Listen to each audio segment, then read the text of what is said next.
অদম্য একাত্তর। এ কেমন সময় এলো দেশে, যেখানে তরুণদের কণ্ঠে কৌতূহল নয়, অস্বীকারের বিষ।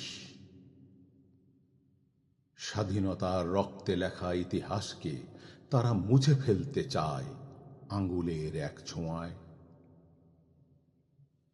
যে পতাকা উঠেছিল অগ্নিঝরা প্রভাতে, যে সংবিধান লিখেছিল মানুষের অধিকার, আজ তারই বুকের পরে দাঁড়িয়ে কেউ কেউ অশ্লীল ভাষায় খিস্তি খেউর করে।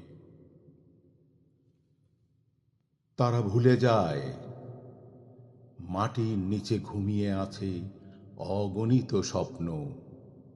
মুক্তিযোদ্ধাদের রক্তে রাঙানো প্রতিটি ভোর এখনো ডাক দেয়, ভুলো না, ভেগো না নিজেদের অস্তিত্ব। কিন্তু তারা শোনে না। তারা চায় গানের কণ্ঠ স্তব্ধ হোক, নারীর পদচারণা থেমে যাক, স্বাধীন চিন্তা বন্দী হোক অন্ধকার ঘরে। এ কেমন উচ্ছৃঙ্খল তারুণ্য, যাদের চোখে নেই আলোর দিশা, যারা ইতিহাসকে শত্রু ভাবে আর অন্ধকারকে করে আপন। তবু আমি বিশ্বাস রাখি, এ মাটির গভীরে এখনো আগুন আছে। সত্য একদিন জেগে উঠবেই, মানুষ আবার মানুষে আস্থাবান হবে, ইতিহাসকে জানবে।